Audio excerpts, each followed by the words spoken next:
కళ్ళ ముందున్న పార్దు ఎవరో కాదు, మావయ్య కొడుకు శివ.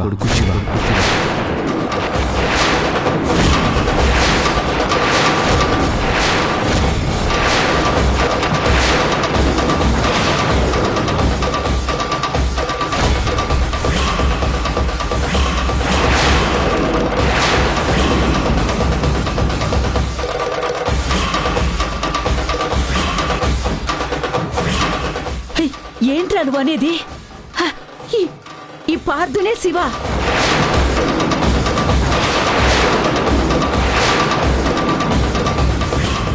అంటే ఇన్నాళ్ళు ఇంట్లోనే తిరుగుతున్నాడా?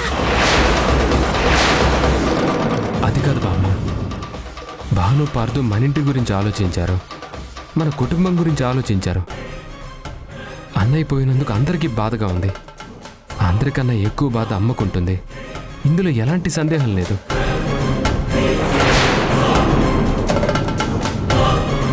కానీ ఒకటి, చనిపోయిన మనిషిని ఏం చేసినా తిరిగి తీసుకురాలేం.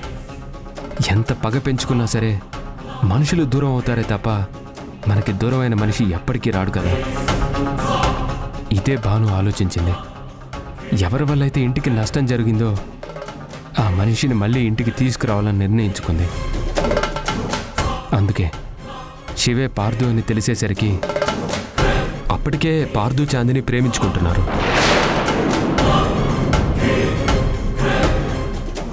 ఈ పెళ్లి జరిపించాలని అంత పట్టుబట్టింది. తన వల్ల ఇంటి పెద్ద కొడుకు దూరం అయ్యాడని, తనే ఇంటికి పెద్ద కొడుకులా మారాలని వాళ్ళ అన్నయ్య దగ్గర మాట తీసుకుంది. ఆ మాట కట్టుబడే చాందిని మెడలో తాలి కట్టిన పార్దు మనతో అంత ప్రేమగా ఉంటున్నాడు.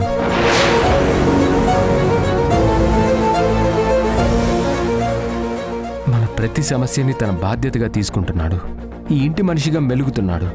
తను మంచివాడు కాబట్టి పైలోకంలో ఉన్న అన్నయ్య ఆత్మ కూడా శాంతిస్తుంది. ఇప్పుడు మన చాందిని కడుపులో అన్నయ్య పుడుతున్నాడని మనందరం అనుకుంటున్నాం కదా. అంటే అన్నయ్య పార్దుబావుని క్షమించాడు. ఇంకా మనం పగ పెంచుకోవడంలో లాభమే ఉంటుందమ్మా.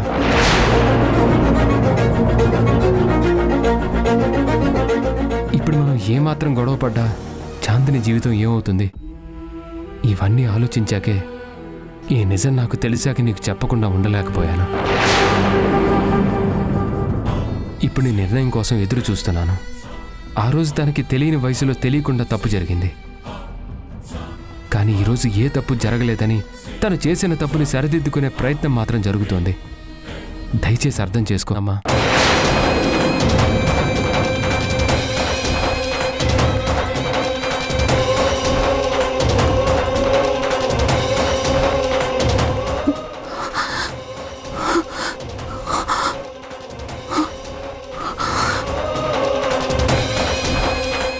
అత్తయ్య, ఎటువంటి పరిస్థితుల్లోనూ నేను మిమ్మల్ని మోసం చేయాలనుకోలేదు అత్తయ్య. మీరు బాధపడితే నేను తట్టుకోలేను. మీ కడుపులో రగిలిన చిచ్చుని ఎప్పటికీ ఎవరు ఆపలేము. ప్లీజ్ అత్తయ్య, ఎందుకంటే తన ప్రాణంగా పెంచుకున్న పిల్లలు దూరం అయితే ఆ తల్లి తట్టుకోలేదు. అలాంటిది తన కొడుకు ప్రాణం పోయిందంటే ఆ నరకం ఎంత బాధగా ఉంటుందో నాకు తెలుసు. అది ఎవరు ఓదార్చలేని బాధ అవుతుందని నాకు తెలుసు అత్తయ్య.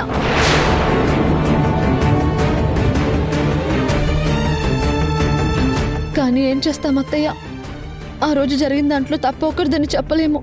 అప్పటి పరిస్థితి అది. ఆ క్షణాన జరిగిన దాంతో ఆ విషయం గురించి భయపడే అన్నయ్య మనందరికీ దూరం అయిపోయాడు. రాము శాశ్వతంగా దూరం అయ్యాడు. మా అమ్మ కన్ను మూసేంత వరకు తన కొడుకు ఎలా ఉంటాడో ఎక్కడుంటాడో కూడా తెలియదు. ఆ బాధతోనే అమ్మ చచ్చిపోయింది. ఇవన్నీ ఆలోచించాను. నేనెంత బాధపడినా సరే ఈ ఇంటికి న్యాయం చేయాలని నిర్ణయించుకున్నాను. చాందిని జీవితంలోకి అన్నయ్య వస్తే ఈ ఇంటికి మంచి జరుగుతుందని ఆలోచించాను. అందుకే అత్తయ్య ఈ నిజాన్ని దాచి పెళ్లి చేశాను. కానీ ఏ క్షణమైనా ఇది మీకు తెలిస్తే మీరు ఇలా కుమిలిపోతారని నాకు తెలుసు అత్తయ్య. అందుకే దాచాను తప్ప మీకు తెలియకూడదని, మిమ్మల్ని బాధ పెట్టాలని కాదు. అత్తయ్య, అత్తయ్య, ఈ నిజం ఇలా తెలిసినప్పుడు తట్టుకోవడం ఎంత కష్టంగా ఉంటుందో నాకు తెలుసు అత్తయ్య. కానీ నన్ను కన్న మా అమ్మ మీద ఒట్టేసి చెప్తున్నాను. నేను ప్రాణంగా ప్రేమించిన నా భార్య చాందిని మీద ఒట్టేసి చెప్తున్నాను. ఆ రోజు నేను కావాలని చేసిందైతే కాదు. నాకే తెలియకుండా ఆటలో భాగంగా అలా జరిగిపోయింది అత్తయ్య. అది మీకు బాధ కలిగించింది. ఆ భయంతోనే ఇన్నాళ్ళు నేను మీ అందరికీ దూరంగా ఉన్నాను అత్తయ్య.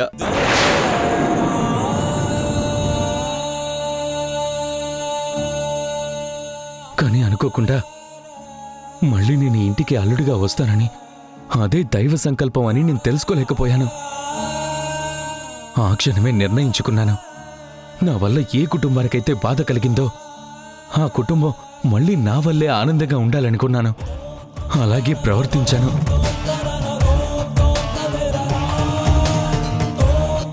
ఈ ఒక్క నిజాన్ని దాచిపెట్టి తప్పు చేశానే కానీ ఇంకే తప్పు చేయలేదు అత్తయ్య.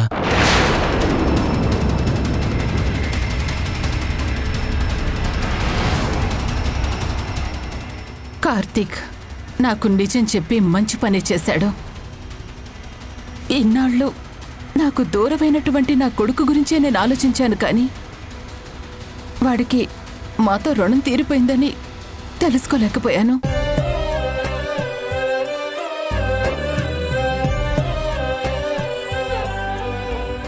నాకు నా కొడుకు దూరమైనట్టే మీనాక్షి వదినకు కూడా కొడుకు దూరంగానే ఉన్నాడు కదా.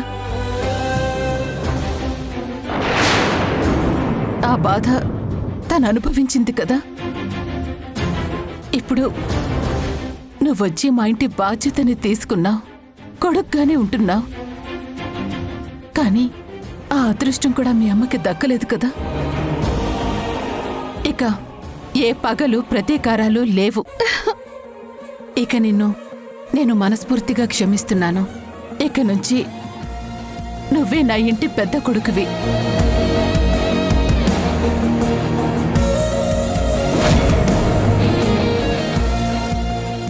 కార్తీక్,